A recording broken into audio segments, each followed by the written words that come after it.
Daghang kaayong salamat ug maayong buntag sa tanan. Happy birthday sa atong re-elected na konsehal. Pakpakan ninyo, Councilor Royland Villasencio. Siya ang nag-andam sa atong pagkaon karon. Siya sad ang magbayad sa atong pagkaon. Salamat, Roy. Mga higalang, mga igsoon, 6 years ago, I stood on this very same stage to deliver my first inaugural speech as your city mayor.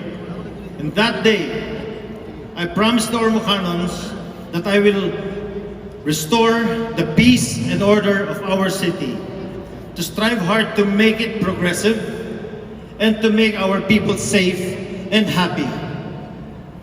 I also told you about my 10-point priority agenda, of which number 1 is peace and order, agricultural productivity, food production and fisheries, health, sanitation and social welfare, education, trade and investments, good governance, revenue generation, environmental preservation, tourism, and traffic management.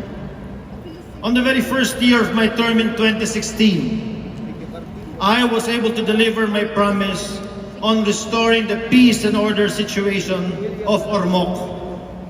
With the support of similar-minded officials like our Vice Mayor Toto Locsin Jr.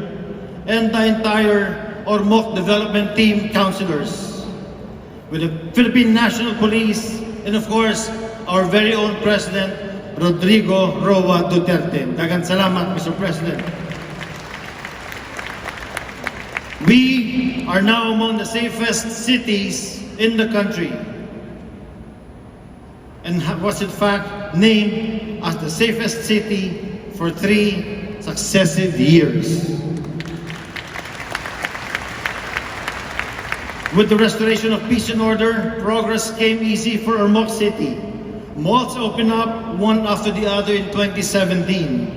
Ormocanos were happy to see the fast-paced progress, and employment was very high in our city. With the new facelifting efforts like beautifying the city center, people began to come back to the plaza to enjoy the sights and sounds of this beautiful Ormoc Bay. We have been able to host huge open-air concerts with no reported incidents. Ormocanos are indeed very peace-loving people and disciplined people.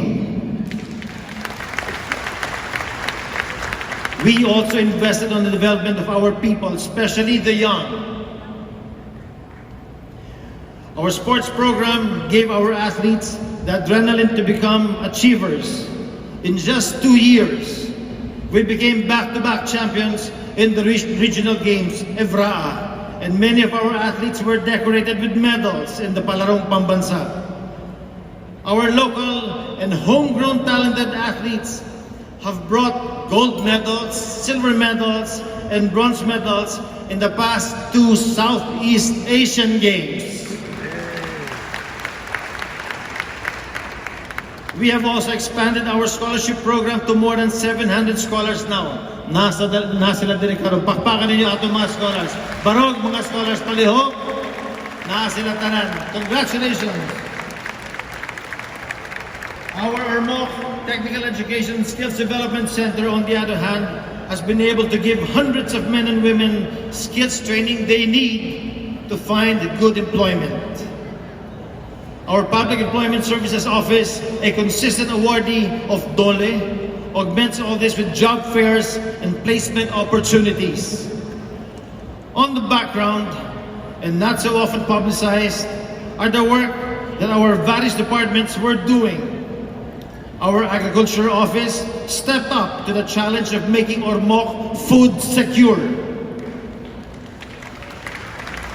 And this was very apparent during COVID time, when we were able to produce our meat and vegetables to our people in spite of border controls and the distortion of the food supply chains. In health, sanitation, and social welfare, we've shown the world how a little city like Ormoc was able to stop the spread of COVID with good management, discipline, and political will. Today, we continue to vaccinate our people and are now able to dispense second boosters. If you ask me if I had been able to do what I have promised you in 2016, I will tell you honestly that yes, I did. But there are still so much things that needs to be done. And now, ladies and gentlemen, I am embarking on a new journey as your new representative in Congress. This was a 21-year journey to me. In 2001, we would have won 3 congressional seats under the Mamayan Ayaw sa Droga party list with over 3 million votes. But MAD was disqualified by the Supreme Court in 2010. In 2001. In 2010, I tried to run again for congressman. The COMELEC disqualified me at that time. And of course, with the help of Goy Larrazabal, who became my opponent this election. This was a very contentious election, with my opponents resorting to fake news, misinformation, and demonizing me. Yung gwapo kong ito, gidemonize ninyo? Pagkagwapong demonyo eh. I salute the Ormocanons and the people of the 4th District for seeing through the lies, the untruth, and the selfish motives and choosing me over my opponent. I am glad that I won. Otherwise, makakalusot na naman ang problema ng droga diri sa atong syudad. Because we have verified information that our opponents resorted to receiving and using drug money this elections.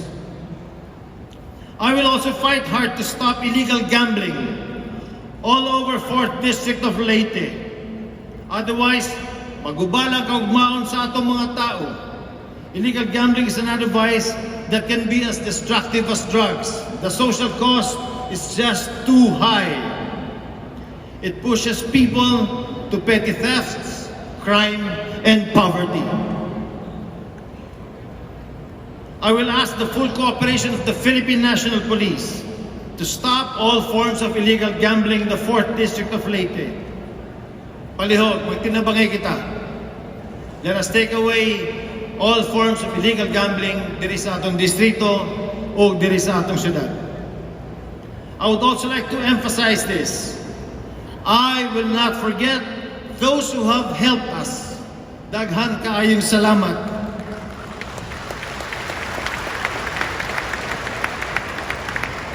I will also not forget those who went against us and those who betrayed us. I thank the support of the family and our Vice Mayor Toto Locsin Jr., the whole council, the Liga President, the SK President, my shock absorbers, Peridin and Vince Rama, my dad Manuling, my mom Julie, to my beloved Juliana, to Vince Emnas, Attorney Joy, Lyra, our religious sector, BM Indoy Arevalo, our 90 out of 110 barangay kapitan in Ormoc City,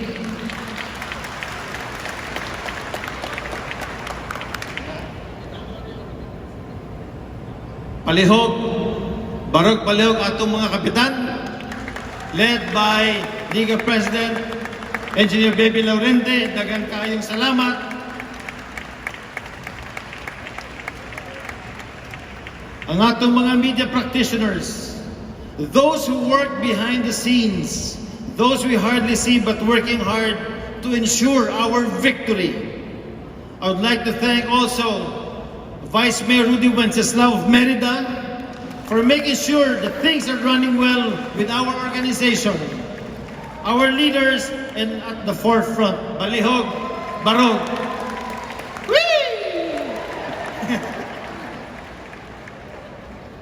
I would also like to thank our mighty mayors, their vice mayors, and their councilors. I'd like to thank Mayor Sixto de la Victoria of Albuera, Mayor Lando Villasencio of Merida, Mayor June Medina of Isabel, Mayor Mike Torrivillas of Matagob, Mayor Georgina Arevalo of Palumpon, and Mayor Matt Torres of Cananga. Daghan kaayong salamat. And of course, my only love, the love of my life, Lucy.